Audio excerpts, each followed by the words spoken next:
Hello, and welcome back to the podcast where you are invited for lighthearted conversations about things that matter as you seek to live your most meaningful, beautiful, and joyful life. I'm your host, Dr. Edie Wadsworth, and I hope you enjoy your stay here at the House of Joy.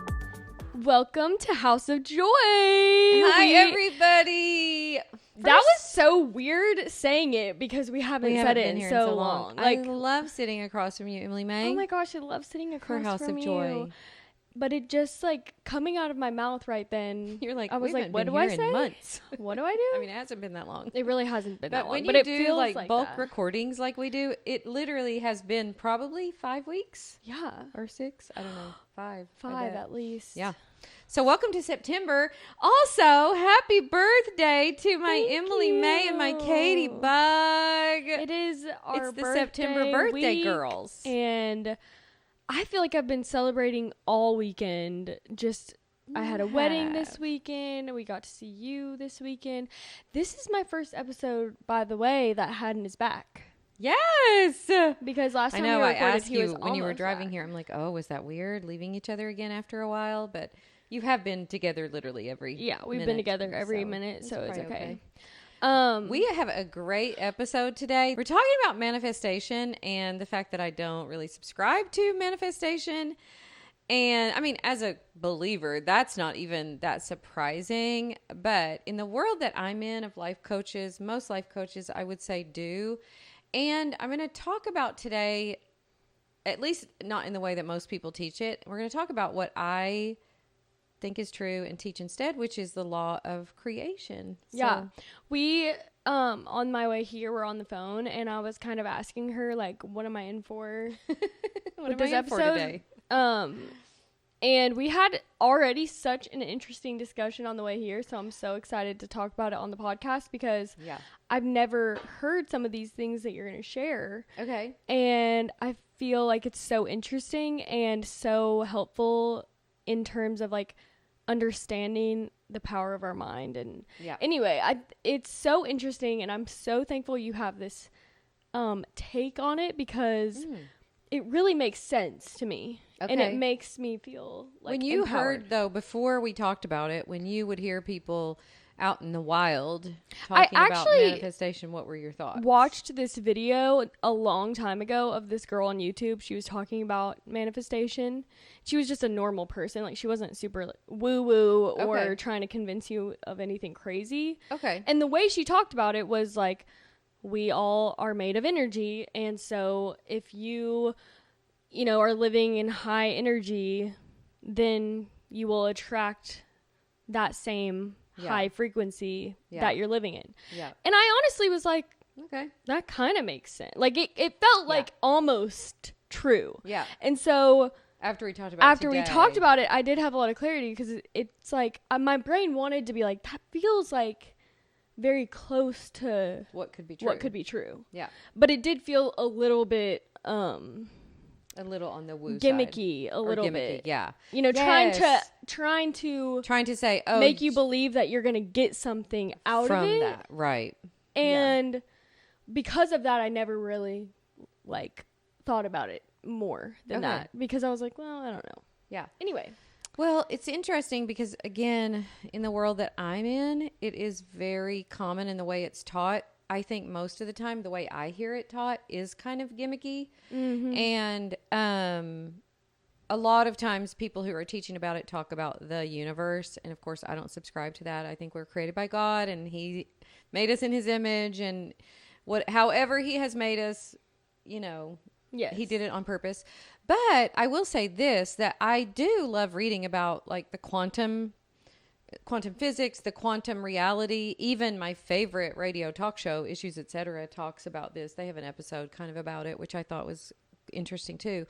And they're Lutheran pastors, talking about it. I think it's one of those things where you can either be so against things like this, where you miss out on the full power of God and what's possible. We can't even comprehend what's possible in this world because of his creation. Right. And so you don't want to be so turned off as a Christian to the ideas that like things work differently than you maybe or imagined. even science, like some of the science of it Yeah. that you were explaining, Yeah. it's not just because it's science doesn't mean it goes against Yeah.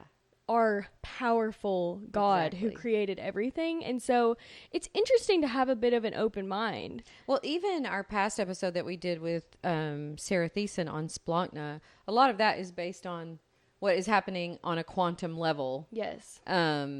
And how that affects the And what subconscious. do you mean by quantum level Like for when someone you who's get- never heard that before? Yeah, so I think one of the earliest studies that was done around this was around the turn of the century, and they basically discovered that even when you're looking at something that looks like it's just a solid piece of matter, it's made at its base level, it's made of energy. And so it's energy particles, energy vibrating, energy, it's energy and not just matter. Like we look like, oh, that's just a solid person, but everything in us is made of energy when you get down, to the base level.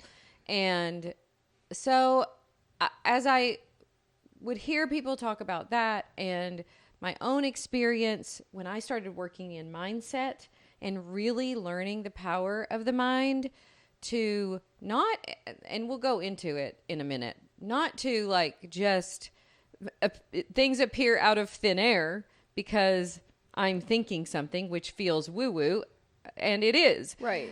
But also, like you're saying, not dismissing the fact that there is so much power in our minds, and we are made of energy. Well, and as energetic beings, our energy, we were talking about how, I think one of the studies at the first of the century was like the observer effect, where not just that things are made of energy, but that other things affect the energy of that thing. So as something is observed, it changes based on being observed. And so one of the examples that, there's a whole book out about this, is that if you have a glass of water sitting on a table and you're measuring how the water freezes, or you're measuring qualities of the water, if you think powerful, positive thoughts, and those thoughts have a frequency, an energetic frequency of thinking thoughts that are loving and powerful, those higher, like people in manifestation world would call it high vibes, yes. right?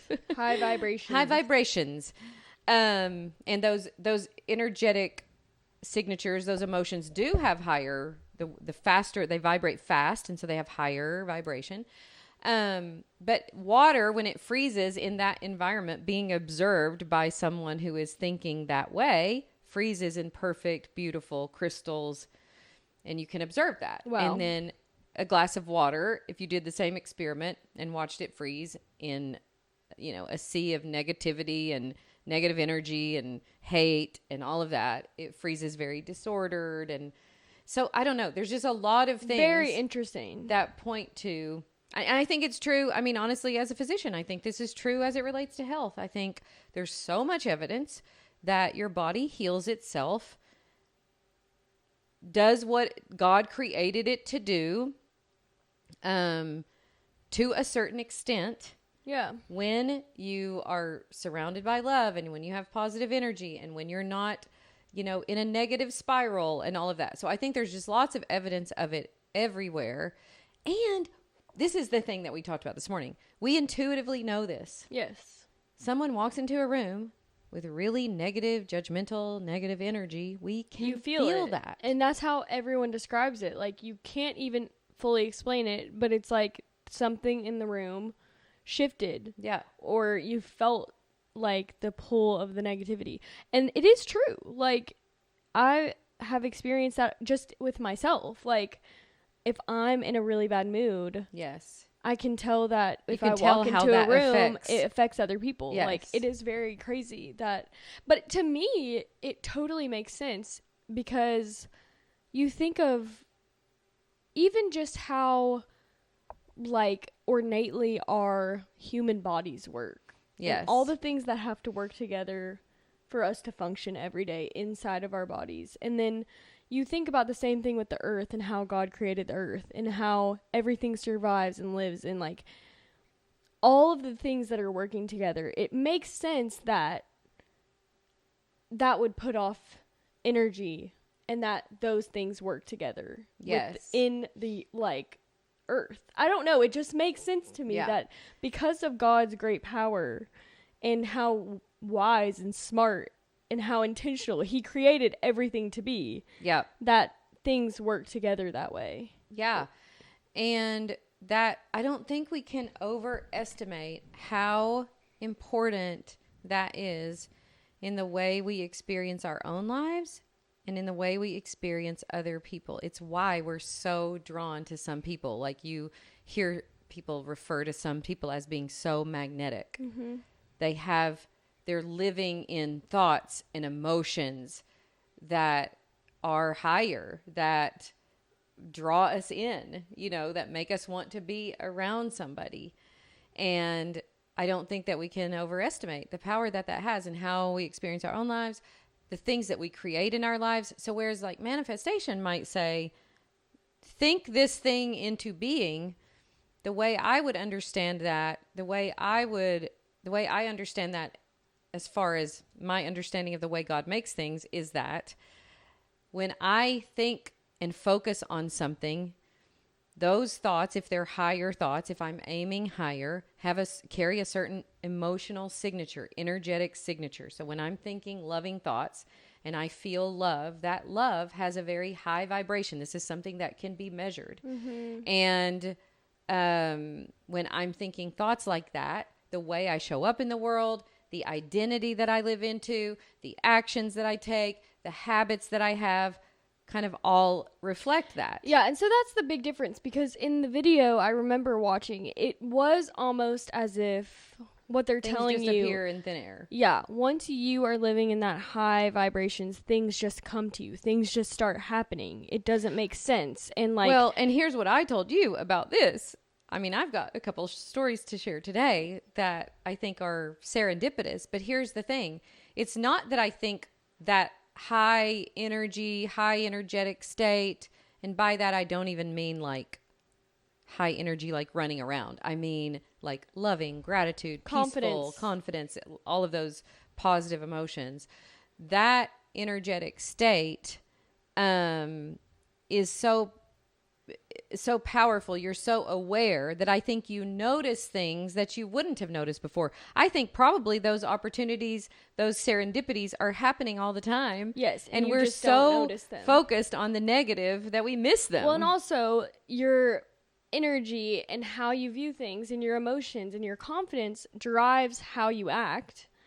And so you're probably going to have better opportunities because you're chasing bigger dreams. Yes, and you're going to be way more tuned into them. It's not like no work is happening. When they come. You're doing work. You're taking action. Things are not appearing out of thin air. It kind of gets confusing with manifestation is because sometimes it feels like what they're saying is that it just appears. Yes. And here's the thing.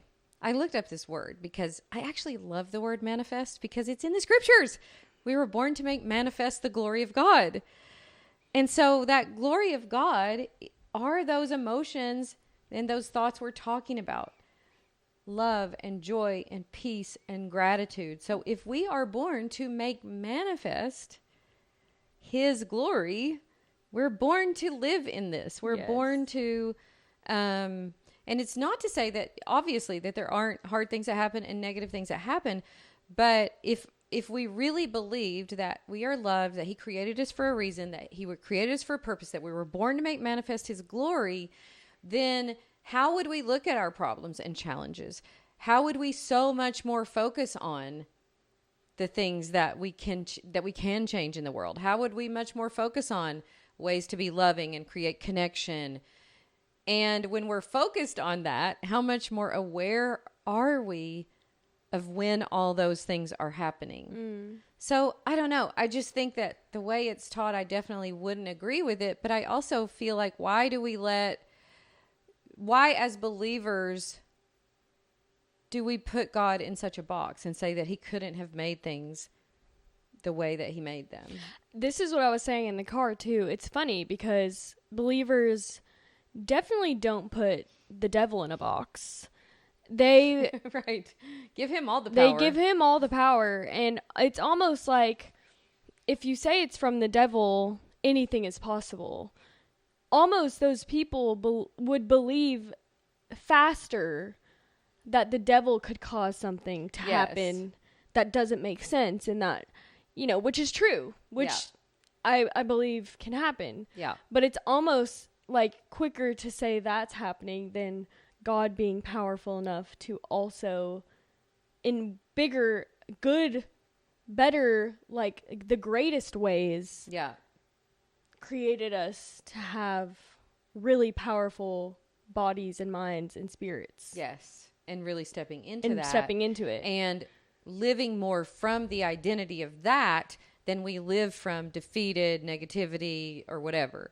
Or like, victims, or all of these ways that we can live that I feel like are not necessarily making manifest his glory. Now, I am not a prosperity gospel person, so I don't believe that, if I do all of these things, then God owes me, like that he's paying me back quid pro quo, like he's paying me back for all of these things that I've done. I don't believe that at all. But what I do believe is that when you begin to live like in a creative mode, knowing that you're made in the image of God and that your thoughts and your emotions are creating the world around you, they're creating your experience of the world around you, I should say. And they're changing, and we know this from the observer effect, they are changing the way people react to you. So imagine you walk into, imagine we're out later with Katie. Katie's on her way. We're going to have a fun little day with the sisters. Imagine we walk into somewhere, maybe a coffee shop, and you're in a really bad mood and you're really negative and you're demanding and you're short with the person who's waiting on you. You're going to get a certain response from that person because of the energy that you're bringing. Yes. Imagine another scenario where you come in and you just are so grateful. You are aware of how your presence impacts other people. You notice small things. You're so grateful for what they're doing.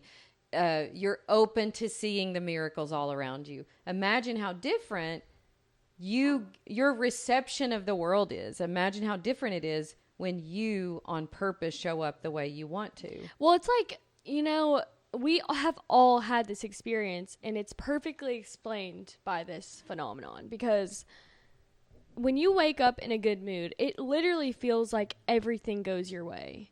Like, even if things go wrong, you're like, it'll be fine.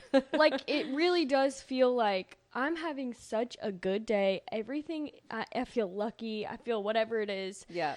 And the opposite is also true. Like, once you feel like things have gone wrong, you woke up on the wrong side of the bed. You just start looking for everything else that went wrong. Everything feels like it's going wrong. Yeah. Everything, it feels like such a, what is that word? Everything, you just notice everything bad. And it feels like it's all just happening to you and you have no effect over it. Right. But it is, you can't affect the things that are physically happening to you, but you affect the way you look at them. Yes. And how you react to it. And like with manifestation, it's kind of a passive stance where I'm just, I'm going to say a couple of mantras. I mean, I don't know if this is the way people who really teach manifestation think about it, but this is how I've heard it taught, where, you say some mantras and then you just wait for that amazing house to appear, or that soulmate to appear, or that brand new car to appear.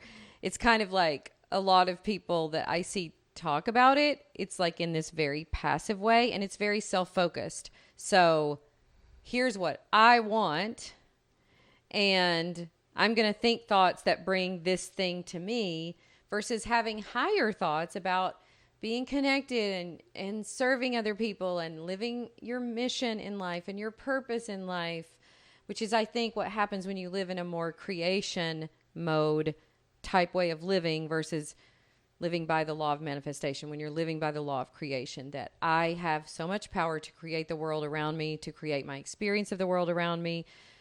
I can decide how I want to respond in situations. I can be a force for good. I can serve and live out my purpose, like that creative way of living versus the manifestation. And then I think what happens a lot of times when people who are living this way and they don't get the thing that they've been saying the mantra for, and I say that in quotes, that they feel shame or whatever, instead of just, no, life is hard for everybody. There's going to always be challenges. So much more that we want to be living in this creation mode of living and not just sort of passively.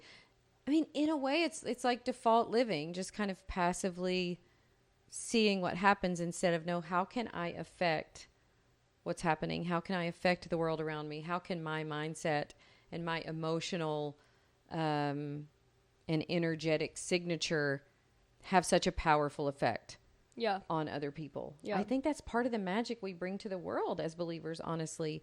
Like, if we can't have joy, if we can't rise above our situation what's actually happening and the facts of the... Yes, and keep in mind the big picture that God loves us and he's working this all out and he's taking care of us. If we can't do that, knowing what we know and believe, then who can? Right. Yeah, I mean, I think especially with hadn't been gone all last year, I saw this firsthand in my own life. The way that I choose to see the situation, I feel like every opportunity I was given, every trip I took with my friends was like it always felt like the perfect thing that needed to happen. It always felt like this was the perfect thing to happen when he was gone. Yeah. And it's because, like, first of all, instead of saying this is a terrible year, everything's wrong, I could have seen everything to be like, oh, he's not here for this. Yeah. Oh, like, and you know, there were times, but for the most part, it literally felt like, oh, all these gifts I've been given to help me while he's gone. And our job, and like, just everything felt like that, because luckily I have people around me that, like you, and people in our family, my friends, who think this way. Yeah. And I just can't even imagine what that year would have looked like if I would have had a normal outlook on it. Yeah. Because I think it also confused people when I would say what was happening. They're like, how are you getting through? Yeah. So normal. I think the other thing that I wanted to point out too is that I think if you subscribe to this manifestation way of thinking, I think it makes you afraid of negative emotion because you don't want to be in what they would call low vibrations. Right.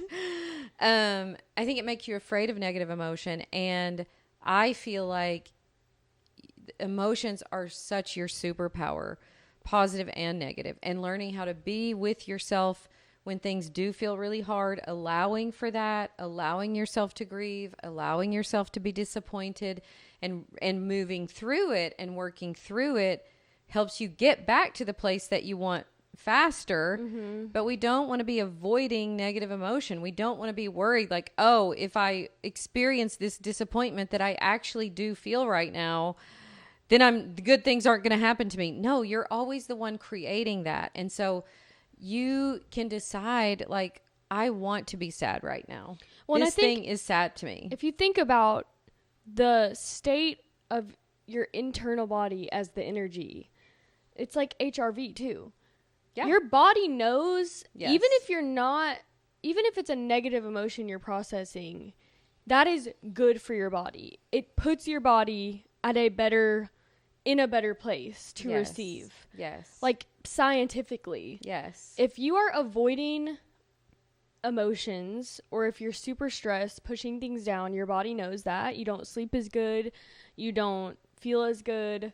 It shows in, like, your sleep, your everything, really. Yeah. Like, your restorative, all those things. Yeah. So if you think of it like that, like, of course your body can't put out, like, the same energy all the time. Right. It has to process negative emotions. That doesn't correlate to the state of your body. Yeah, and I find, like, I just came through, like, such an incredible, amazing August. So many incredible things happened.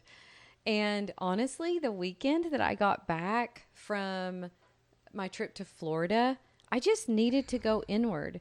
I had so much outward expression, so many amazing good things. I just needed time, even though it was really, for the most part, all good things.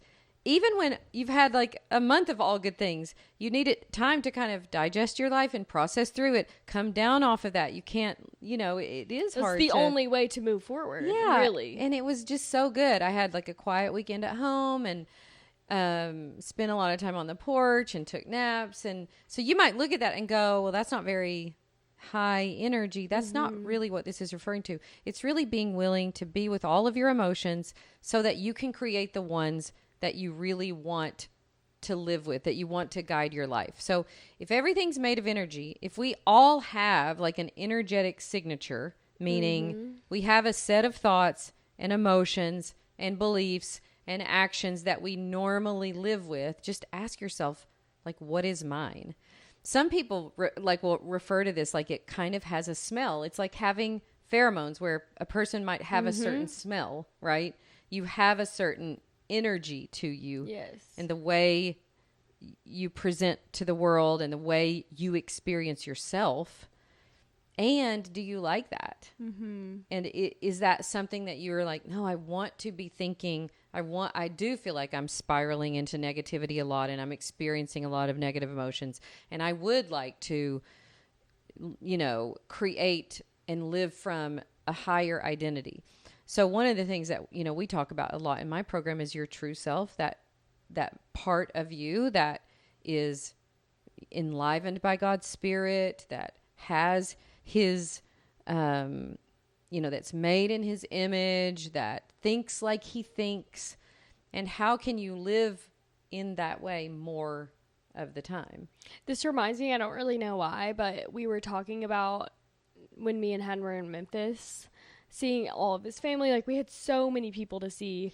Yeah. And we were talking to someone and they were giving us, I think, like some sort of marriage advice. It's like, if you're fighting, like, just go to church together.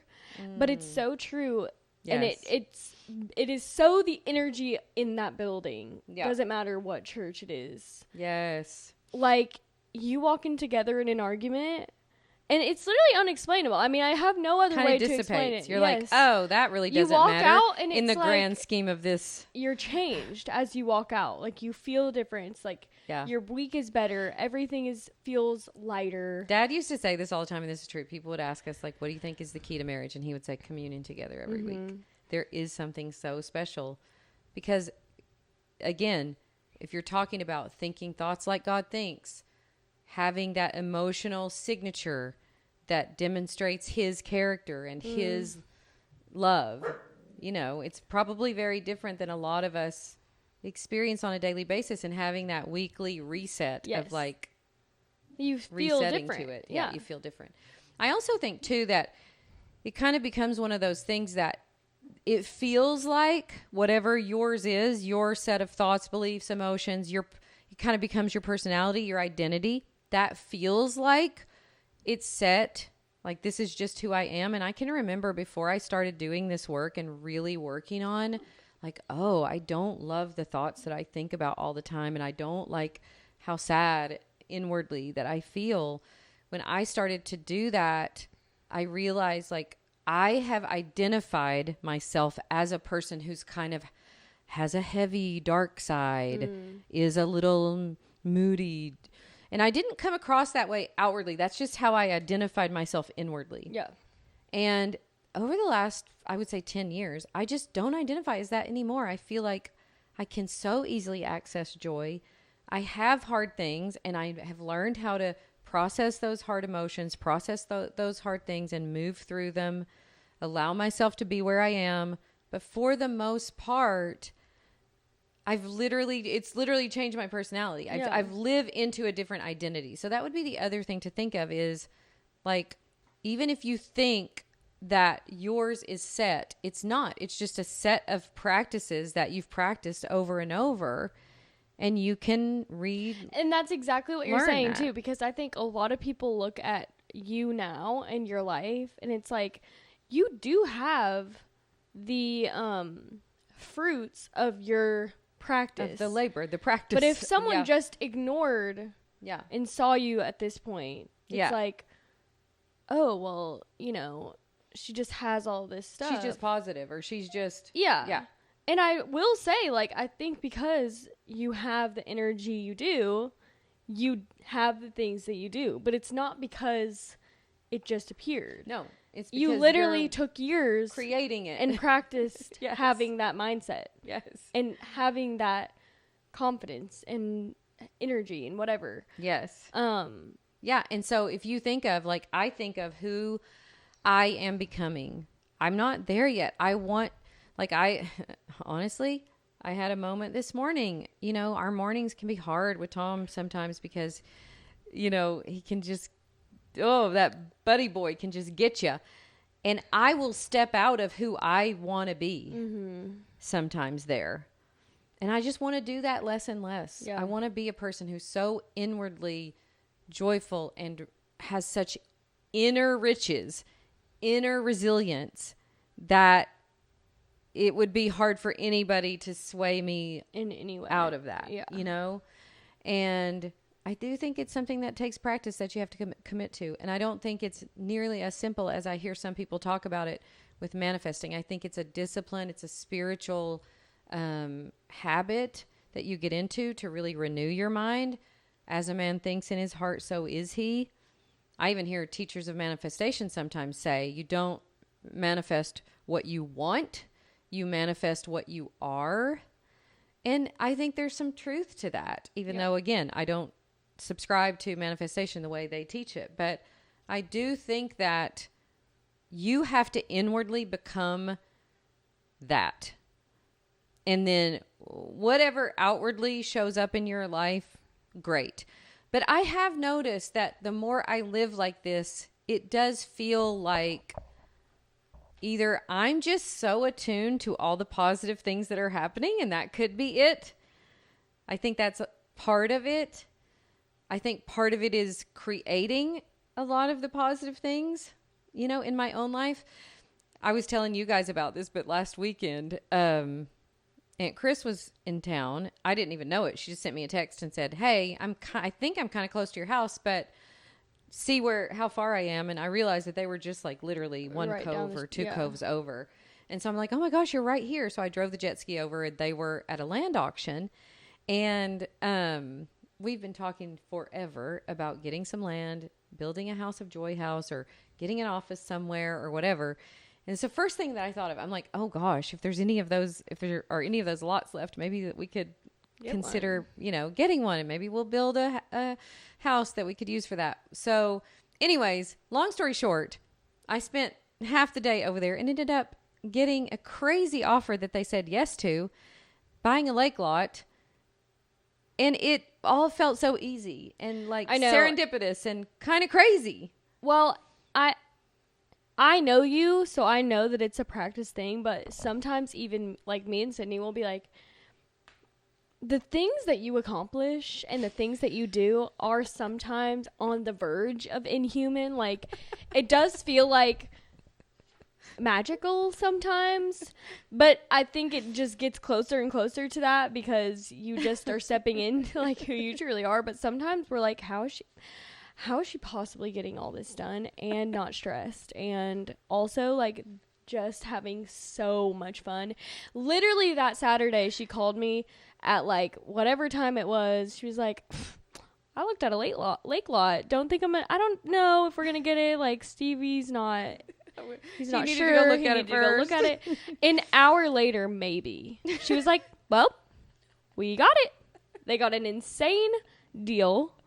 It's just so you, but it's not out of nothing. Like, you really have worked for years. Yeah. To have this, like, you just know what's meant for you. Yeah. Because you're so attuned with who you really are and who you're meant to be and how you're supposed to live. Yeah, and I think it does require like practice. It requires a lot of practice and kind of discipline. Like, again, I get out of it still lots, and it happened to me this morning, and I was like, oh, I have a lot of compassion for myself. I'm like, oh, that was kind of a rough morning, so I have compassion for myself. I went to the gym, ran it off. But it doesn't take me very long to get back to who do I want to be? What are the thoughts that I want to be thinking? What are the things that I want to focus my attention on? We talked about this yesterday. Mm-hmm. You could give your attention to a million things. Are you going to be glad at the end of the day when you focused on that thing that person said, that was negative or that, like, whatever. Yeah. And I just feel like we have such a finite amount of time and energy that why would we spend our time focusing on that? The other thing that I will say is because we're kind of contrasting like law of manifestation with law of creation. One of the things that living in a creation mode or creative mode does for you is I feel like it liberates so much energy. I feel like, think of how you feel after a morning of really living in your creator mode and not consuming. We get in such the habit of like just consume. But when you've had a morning where, you even said that this morning, oh my gosh, I've had a great morning. Here's what I did, before you left this morning for Chattanooga. That kind of morning, you sounded so energetic. And I think it liberates so much of our energy. Well, I just watched this reel. It was so profound. Like, I wish I had the link to it because she wasn't necessarily talking about this, but it reminds me of this similar thing. And we live in a society that values comfort over pretty much everything else. Yeah. And you think that comfort equals happiness. Like, it feels like what we're striving for is to be comfort. Yeah, but it isn't. But to live in line with Christ, if you think about his life on earth, there was not much comfortable about it. That was comfortable about it at all. No. And the things that bring you the most peace and joy are actually like not comfortable at all. No, but here's the thing. So satisfying. But the way you feel after is what you were really searching for the whole time. Yes. And to get yourself to journal or to, deal with your emotions, to deal with your past, to make a meal, to go on a walk, to go on a run, to do your work. To connect with somebody when you'd rather not. Yes. Yeah. It is hard. Yeah. Usually. Yeah. But the way you feel after is what you were striving for. And I can guarantee you that the comfort is only going to make you feel worse. Yeah. And I just can't remember the quote. Still almost. You think comfort equals sitting. Or when I think comfort, I think sat still resting. Yes. And that is not where you find. Yeah. I think if you seek meaning, purpose, something really true and sustainable, in the end, that will feel comforting because because it will. Because you've expended your energy. Yes. You've expended what you have in the tank, and we were created to move and be an energy source. Yes. Do things. I think too, it just builds so much resilience to live in that kind of mode. It builds resilience. It frees up your energy. It's so satisfying.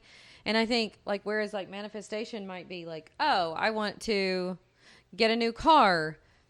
Living in creation mode is so much more tailored toward really leaving a legacy. Who do I want to be as a mom and a Grammy? Who cares what kind of car I drive? Who do I want to show up as in my marriage? Who do I want to show up as a coach to my clients? Those things, living in that mode, like you're saying, not seeking comfort, but figuring out what are the barriers to me becoming the person that I was created to be, living from those highest ideals, those highest thoughts and beliefs, those highest emotions, being willing to process through all the things my brain offers me and process through that and those negative emotions. But I think in the end, being willing to make sacrifices that are required to live a life of creation and service and purpose and meaning. So good. Anyways, well, that was fun. That was fun. I loved that. Yeah. We'll have to be thinking about our energetic signatures. I notice this a lot with other people. When I'm in a room, I'm like, oh, she had such a beautiful, lighthearted energy. And that's how I want to be. Even thinking about my wedding day, that's what I want to bring to that day. And when you really, decide how you want to be, that's how people experience you. And it doesn't just have to be, oh, it's stressful. Yeah. Well, and if you think it's going to be, it probably will be. Yeah. Yes. I think too, just to close it out, I think manifestation always has this quality of waiting. Like I'm waiting for something to happen. And creation, and wanting creation is more acting, believing, moving, creating. Yeah, I want to be on that train. Me too. And I can't wait till the I wedding. need to work on it. You guys, we are literally, are we 6 weeks away? 7 weeks away? We're 7. We're 6. We're on the edge. We're on the edge. And I'm going to tell you, Emmy went to a wedding this weekend. I love what you said. As soon as we met for lunch on Sunday, you were like, okay, I went to a wedding this weekend. All the stuff we've been talking about with the decor doesn't matter. You went through like a series of like 3 things. Doesn't matter. Here's what matters. Good food, good fun. Like you just, your list. Yeah, your list. No, it's got like you real go short. to one and you realize as a guest, like nobody cares. Even though I'm planning a wedding, I noticed things that no one else noticed, and I barely noticed those things either. And not in a bad way, like in a way where it was so fun, not because of the decorations. It was so fun because of the people and the songs and the dancing and everyone on the dance floor and the way things flowed. Like, yes, it was cute. Like, it was adorable, but you look at that and you're like, oh, it's cute. And then you're like, let's go dance. Let's go have fun. Yeah. Yeah. So that was good. So we are excited as we enter I'm so excited. a little bit of the home stretch. I can't wait. It's going to be so fun. Okay. We were going to do one favorite thing and then we're going to go have some lunch. Yes. So what you got? My favorite thing, well, I'm doing my own makeup for the wedding. And so I feel like I have discovered all of these new products that I would have never got before, just because I want to feel super confident the day of that, like, what I'm doing is not just like scrapping it together. Like, I really have been practicing and it's been really fun. But I went to Sephora the other day and they carry Rhode Beauty at Sephora now, which you could usually only order it online. This is Hailey Bieber's makeup brand. Okay. And people rave about it. So this is not like a original thought. But I got a lip liner. Y'all know I love lip liners. And this one is in the shade Lunge. And it's gorgeous. And I love it. So pretty. I love the lip gloss. Another one is... You gave me to try. The Fenty. This one was actually recommended from a wedding bridal makeup tutorial, but I've just been wearing it every day. Fenty Gloss Bomb in the shade Sweet Mouth. Oh, nice. Very good. Combo, great too. So good. Okay, I'm going to go with burgundy things as my favorite things this week. I love that. Now, I want to tell you. You notice my little crossbody purse. I've carried my red crossbody purse forever. I got a burgundy one. That's going to be my fall go-to. I love it. I can't wait to see it. I got also, these are all going to be on my Amazon store, you guys. So we'll link our Amazon store. Okay. I also got a tote that's so cute. That's burgundy. I need to see it. I feel like I know what it is. It's so cute. And I got some booties. So I am just... She's ready for fall, y'all. Ready to go. Ready for fall, y'all. Can't wait. And this cutie chartreuse that skirt also will be in my Amazon store. I'm gonna have to borrow that. Yeah, it's so cute and so cute. comfy and goes great with my burgundy. It does. Touches. That's like basically my wedding colors. Yes, I know. No wonder you like them. No wonder I like them. It is wedding colors. Yes, I love it. All right, you guys. Well, we hope you have a great rest of your week. Thanks for listening to House of Joy. Yes, thank you. You have friends who you think we could be friends with, tell them all about the podcast. Come on, send them over. Send them over. We love when you do that. Send them to the Instagram. Oh, I want to tell you really quick. We are in the middle of enrolling for our fall workshop. You guys, this workshop is going to be insane. Amazing. It's called Design Your Life, Live Your Purpose, Leave Your Legacy. September 24th through the 26th. We'll put the link in the show notes. The Facebook group for this workshop, I am doing all things home this week. We are giving away our course called The Purposeful Home when you upgrade to the All Access Pass. And today we made sourdough English muffins. It was so fun. In the Facebook group. It was so fun. So if you want some fall home touches, some inspiration for food and decor, come join us. Join it. So fun. It's going to be great. All right. Have a great rest of your day. We love y'all. Bye.